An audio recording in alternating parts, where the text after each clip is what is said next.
Hello there, guys. Welcome back to the Bingkai podcast with me, Roy.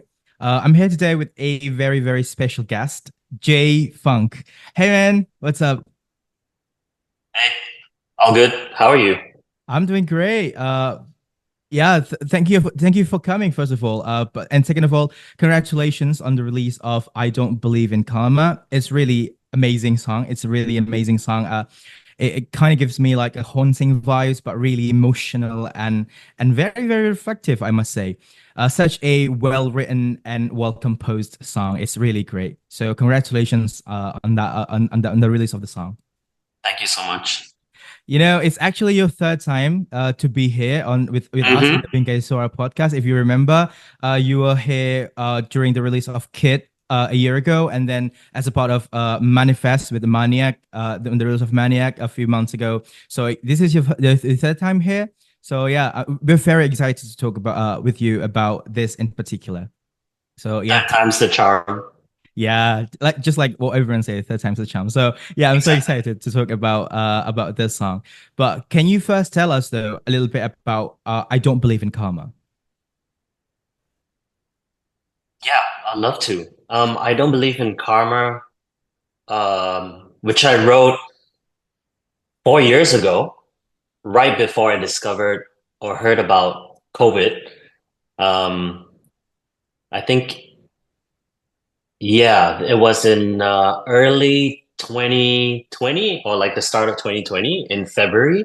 I remember that I was writing this song at home. Um, and I was thinking about how I've always struggled with being more of an introvert and also struggled with social anxiety. Although I don't show it for the most part, but being in social situations really drained my energy.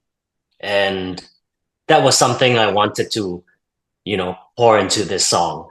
And also my um me while seeking for validation.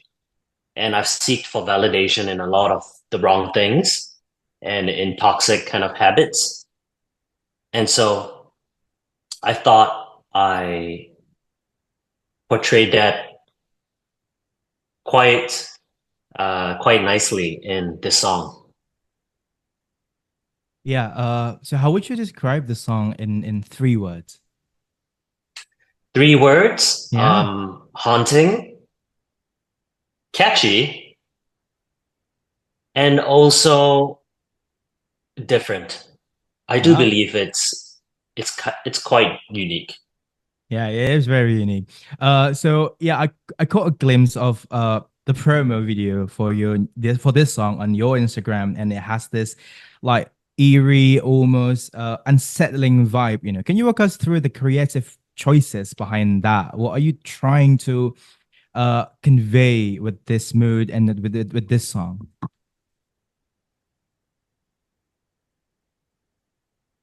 I initially wanted to just write a song to express what I've been feeling for the longest time, but recently I've been exploring photography quite a bit. Hmm. And if you've checked out my Instagram, I completely changed my feed and started Yeah. posting this photo series called Down the Rabbit Hole, where I am exploring uh, this character of um, the White Rabbit, inspired by Alice in Wonderland, where, Oh, the White Rabbit in Alice in Wonderland yeah. is always rushing about, never being in the present moment and always anxious and always just really jittery and nervous. And I feel like I relate a lot to that character. I don't like to show it. I've never liked to show my weakness, especially as publicly as like an interview like this. But I do feel like I would like to be a bit more vulnerable now. And I forgot your question. Yeah, no, Sorry, I go on a tangent. yeah. I mean, you just answered my questions, and actually Okay, my next question as well. So I don't need to ask my next question because that's what I'm going to ask as well. So yeah, you just answered the questions, both of the perfect. questions. So yeah, it's really great. So yeah, when you write a song, especially for this one, what becomes some sort of your main priority? Do you focus more on expressing your own feelings, or do you usually put secret messages behind it? Because some singers, some songwriters tend to do that these days. Like behind there's a story, there's a message behind their songs. So, what becomes your main priority to write the song, writing a song? I would say my main priority is Yeah. expression, is self-expression. But I'm not gonna rule out any secret messages or any kind of like hidden meaning behind these songs or the music that I create because there might be. So I hope um, as a listener, you guys can uncover that for yourself. Oh, okay. So, yeah, can I ask, I mean, of course, your songs, this one, is inspired by, Alice in Wonderland with the White Rabbit, but now you are like wearing some sort of like a mask. Is that something that, what's the meaning behind it?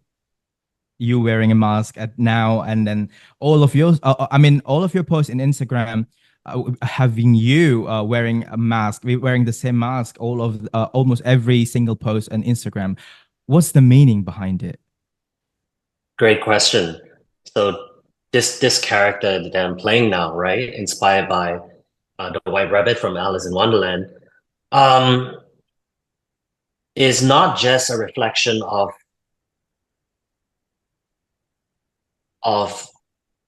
one of my inner demons, my internal struggles, social anxiety, but it's also, I feel, a commentary of what a lot of people these days uh, are going through, or what a lot of the youth these days are going through with the, with social media taking really over most of their lives. They are Mm. online most of the time. And I do feel most people socialize online these days as compared to um, going out, hanging out, being outdoors, being in nature, stuff like that. And this is just my observation. I'm not saying that it is for everyone or every kid out there, but I do feel like um, a lot of kids these days are struggle with some form of social anxiety, and this character represents that. Yeah, that's a great insight. Uh, your work is described as a marriage between music and progressive technologies, as we've known already from your previous songs as well. How do you balance out these two elements to create something that truly innovative and disruptive? I wouldn't say I'm truly innovative or disruptive, but I do enjoy innovating and trying to be, disruptive, trying to do something different, something fresh, to present my music in different mediums, different formats, So I Yeah, always try to take a new approach to my yeah, music, whether that is with tech. yeah, So with the music videos you have seen in the past, where it's very, you might find a lot of post-production work, yeah, and also introducing games like a PC game, and even an Instagram filter sort of game that I released before. And of course, the last time I was on the show, um, I was talking about a holographic, you know, um, virtual band Yeah. that was on the blockchain as well. So all of these are just, different kind of ways that um, could I feel could be disruptive and innovative, um, innovative ways to showcase music. Great. What are some of the emerging technologies that you are most excited about? Like, how do you see them influencing the future of music, especially your music, especially your songs? What kind of technology that you might see that you will be doing this in the future? I'm particularly excited, as I'm sure most of anyone else out there is, about AI and Ah, how we can utilize AI to not just write songs or make music, but become a partner in the process of artistry, hmm, of being a music artist, of developing a music artist.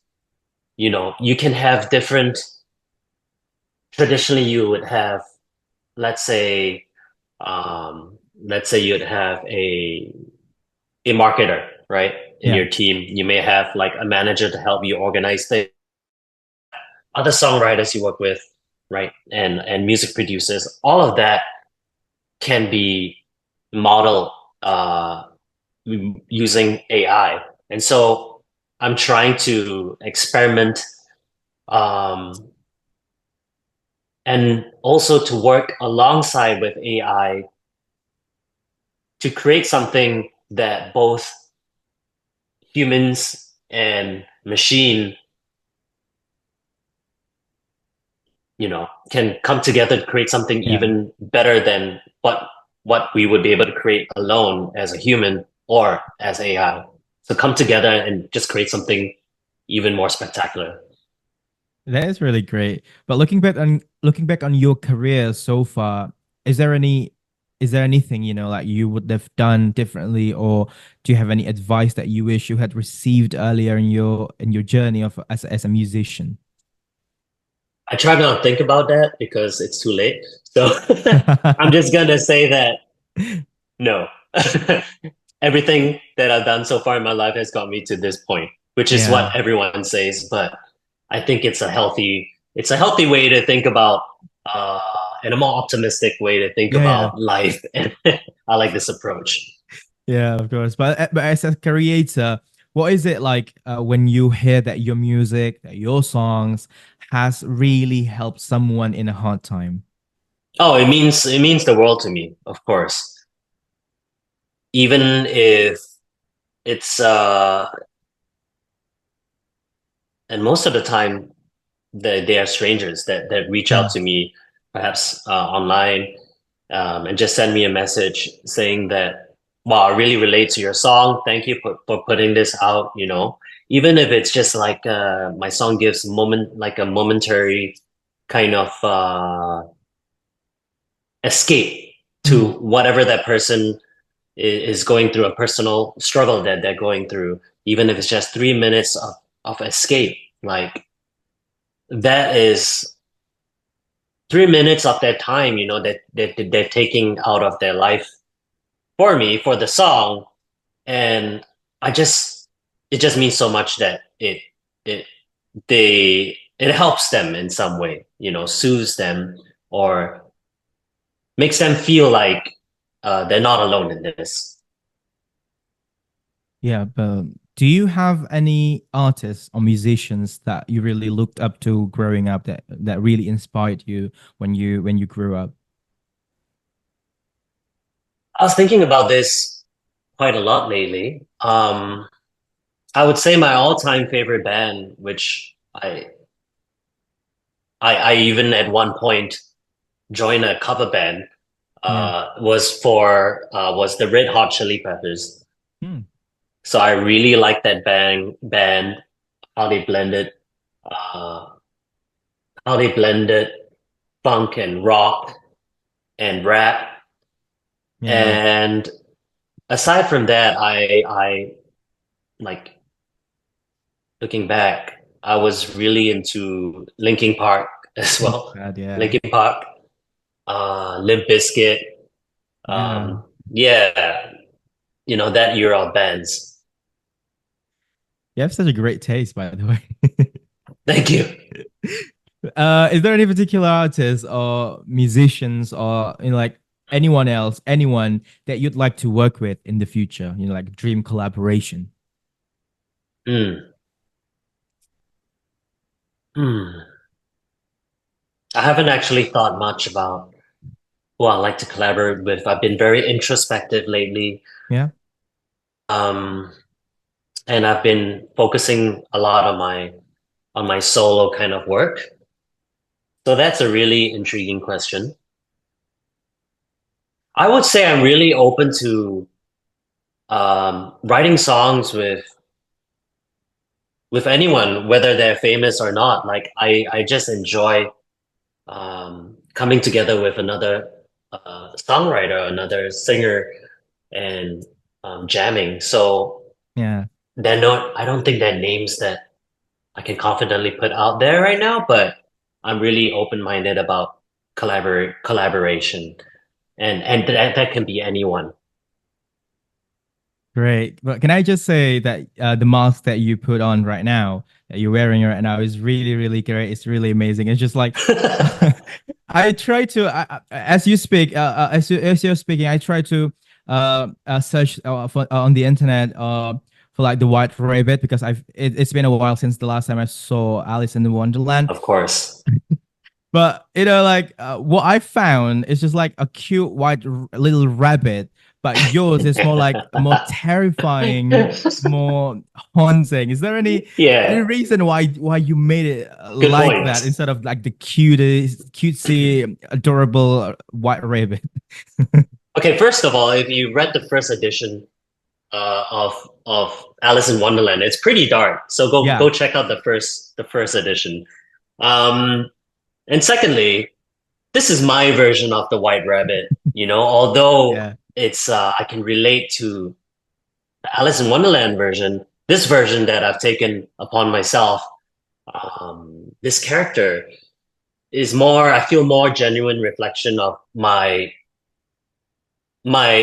inner demons, or one of my Mm. inner demons. And so it can get pretty dark sometimes in my mind. And the the world that I the world that I have internally, I do feel like this character really is stems or is kind of like burst from this mind, Yeah. which is dark, a darker mind. Yeah. Did you come up with the design of the rabbit yourself? I wish I did, perhaps someday, but I have this new kind of like hobby of collecting masks. So Oh, that's a wow. little hint to what you can expect, a little like sneak to what you can expect in the future. And Okay. I work with very talented kind of like mask makers who Oh, are like, wow. it's not just like from a costume shop, but this is what they do for like a living. Oh, And they're like okay. from different mask makers from all over the world that has mastered the craft of making masks. So I'm really proud of their work, and I'm really honored to be able to work together with them Yeah. to create art. Okay, now that you just said it, I'm just so excited for the future, for your next projects, for next songs. I'm so excited for Thank that. you. Yeah. So yeah, that wraps up our talk today. It's been such a pleasure chatting with you. I'd love to talk to you again sometimes in the future. Once again, congratulations on the release of I Don't Believe in Karma. I really, really appreciate it. And yeah, we are really, really looking forward to your next songs and your next projects. So yeah, thank you so much for coming by. And for our listeners, remember our podcast is just a click away. Jay, thank you so much for joining us today. I really, really appreciate it. Best of luck for everything. And yeah, with that being said, it's our time to go. Thank you so much, Jay. Bye bye. Appreciate it. Goodbye. Thank you. See you guys. Take care.